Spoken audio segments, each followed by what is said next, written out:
दोस्तों, बच्चों के डॉक्टर के पास में बच्चे पेट दर्द के लिए आते हैं। पेट दर्द बच्चों में ऐसी समस्या होती है जो नॉर्मल भी हो सकती है और लाइफ थ्रेटनिंग भी हो सकती है। तो ये पहचानना होता है कि पेट दर्द सिंपल है या कोई बहुत सीरियस वाली बात तो नहीं है। तो दोस्तों, इसमें 5-6 बातें अपने को ध्यान रखनी चाहिए। अगर कोई बच्चे को रात को भी सोने के बाद में नींद में उठ रहा है, इसका मतलब पेट दर्द सीरियस वाली बात है।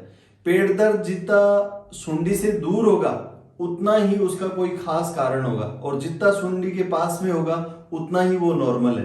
अगर बच्चे को पेट दर्द के साथ उल्टी हो रही है, दस्त लग रहे हैं, पेट फूल रहा है, पेशाब पीला आ रहा है, पेशाब में खून आ रहा है, पेशाब बदबू मार रहा है, तो ये पेट या खांसी आ रही है, तो ये पेट दर्द की कोई खास वजह निकलेगी।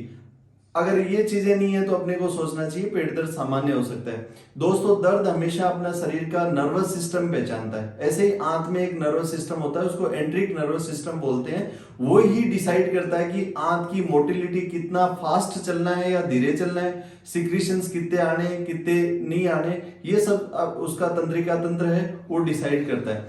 दोस्तों, किसी भी बच्चे के पेट दर्द के लिए अपने को उसको निप्पल से लेके और नी तक खोल के देखना चाहिए, क्योंकि कई बार बच्चे के अगर न्यूमोनिया है तो भी पेट में दर्द हो सकता है।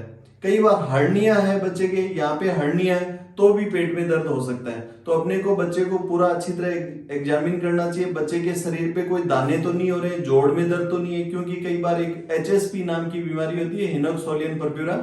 मेरे परिवार में अभी हुई थी एक बच्चे के, तो उसमें पाँव के जो दाने थे उनको देख के पहचानना पड़ा कि उसका पेट दर्द क्यों हो रहा है बच्चे को।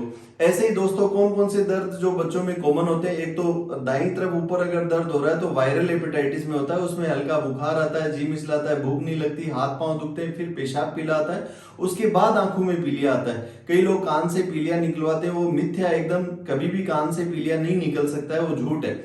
इसके अलावा यहाँ दाईं तरफ नीचे अगर हो रहा है किसी के तो अपेंडिसाइटिस हो सकती है। अपेंडिसाइटिस में दोस्तों 5 बातें होती हैं: पेट दर्द होता है, उल्टी होती है, बुखार आता है, WBC बढ़ते हैं और दिल की धड़कन बढ़ती है। ऐसे ही अगर नीचे की तरफ हो रहा है तो हो सकता है बच्चे के पेशाब में चीज चल रही हो, पेशाब में इन्फेक्शन हो रहा है। दोस्तों, पीछे से जो दर्द है वो पेट दर्द है, वो कई बार टेस्टिस में आ जाता है। तो मेरे अभी पथरी का दर्द हुआ था तो पीछे का दर्द है वो नीचे की तरफ आया था, तो जो पीछे के दर्द है वो नीचे भी आ सकते हैं। कई बार पित्त की थैली का दर्द है वो कंधे पे भी हो सकता है। तो समस्या पेट में है लेकिन वो दर्द कंधे पे हो सकता है। तो ये सब पेट दर्द की कुछ सामान्य बातें हैं, तो अपने को ध्यान रखना चाहिए। बच्चा रात को नींद में अगर उठ रहा है पेट दर्द की वजह से, इसका मतलब सीरियस बात है। उसको कब्ज है, उल्टी है, दस्त है, पेट फूल रहा है, वजन नहीं बढ़ रहा है और बार बार उसको बुखार आ रहा है लंबे टाइम तक, इसका मतलब उसके पेट की समस्या वास्तव में कोई उसको दिक्कत हो सकती है। और अगर ये चीजें नहीं है तो हो सकता है वो सामान्य हो। धन्यवाद।